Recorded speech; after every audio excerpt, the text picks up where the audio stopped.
अस्सलाम वालेकुम, हीरा किचन में खुश आमदीद। बिस्मिल्लाहिर्रहमानिर्रहीम। आज हम बात करेंगे मरियम बूटी और इसके बेनिफिट्स पर और इसको यूज़ करने का क्या तरीका है।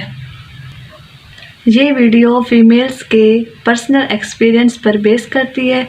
जो ख़वातीन हामला होती हैं उनकी डिलीवरी को आसान बनाने के लिए मरियम बूटी का इस्तेमाल किया जाता है। मरियम बूटी को मरियम के फूल और नबी बूटी के नाम से भी जाना जाता है। मरियम बूटी को मक्का और मदीना से ख़रीदी जा सकती है। अगर आपके कोई रिश्तेदार वगैरह उम्रे और हज पर जाते हैं तो इसको परचेज़ कर सकते हैं। मेरी अम्मी ने इसे 5 रियाल में परचेज़ किया है। अब मैं बताऊंगी मरियम बूटी के फ़ायदे क्या हैं।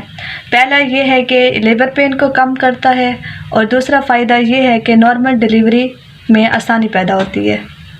मरियम बूटी के इस्तेमाल करने का तरीका ये है, एक बाउल में पानी लें और इसको 2 घंटे के लिए पानी में भिगो कर रख दें डिलीवरी से कुछ घंटे पहले, और इस पानी पर सूरज मरियम पढ़ लें, लेकिन ये ऑप्शनल है और ये फूलना स्टार्ट हो जाएगी। लेबर पेन के दौरान जो हामला ख़वातीन हैं उनको ये पानी भी पिला सकते हैं। जैसे ही डिलीवरी हो जाएगी इसको दोबारा इस्तेमाल में ला सकते हैं और सेव कर सकते हैं। सेव करने के बाद ये उसी शक्ल में आ जाएगी। याद रहे कि मरियम बूटी का इस्तेमाल नॉर्मल डिलीवरी के लिए किया जाता है, सिज़ेरियन के लिए नहीं किया जाता। अगर आपको ये मेरी वीडियो अच्छी लगी है तो प्लीज़ मेरे चैनल को सब्सक्राइब करें, लाइक करें, शेयर करें, कमेंट करें। Thank you. अल्लाह हाफ़िज़।